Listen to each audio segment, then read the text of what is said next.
बांग्लादेश से घुसपैठियों की संख्या में कमी आई। संसदीय समिति की बैठक में बोले शशि थरूर। संसदीय समिति की बैठक में शुक्रवार को पाकिस्तान और चीन के साथ बांग्लादेश की बढ़ती निकटता और भारत के अपने पूर्वी पड़ोसी के साथ तनावपूर्ण संबंधों पर चर्चा की गई। इस बैठक में कुछ विशेषज्ञों ने बांग्लादेश के साथ संबंधों को बेहतर बनाने के सुझाव दिए।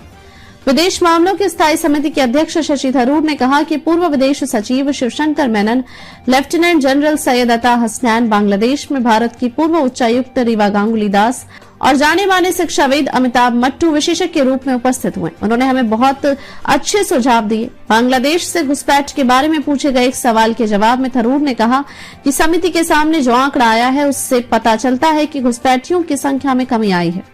एक सांसद ने कहा कि कुछ सदस्यों ने पिछले साल शेख हसीना के अपदस्थ होने के साथ मोहम्मद यूनुस की अंतरिम सरकार के तहत बांग्लादेश के साथ संबंधों में तनाव पर चिंता जताई। एक विशेषज्ञ ने कहा कि बांग्लादेश में युवाओं के कट्टरपंथी होने के बावजूद इसकी सेना पाकिस्तान की तरह चरमपंथी नहीं है। सूत्रों ने बताया कि समिति के कुछ सदस्यों के लिए यह भी मुद्दा था कि भारत के लिए रणनीतिक रूप से महत्वपूर्ण इस देश में चीन पैर जमा रहा है।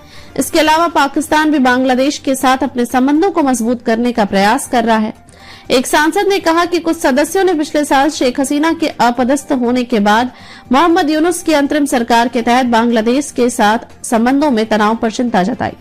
एक विशेषज्ञ ने कहा कि बांग्लादेश में युवाओं के कट्टरपंथी होने के बावजूद इसकी सेना पाकिस्तान की तरह चरमपंथी नहीं है। सूत्रों ने बताया कि समिति के कुछ सदस्यों के लिए यह भी मुद्दा था कि भारत के लिए रणनीतिक रूप से महत्वपूर्ण इस देश में चीन पैर जमा रहा है। इसके अलावा पाकिस्तान भी बांग्लादेश के साथ अपने संबंधों को मजबूत करने का प्रयास कर रहा है।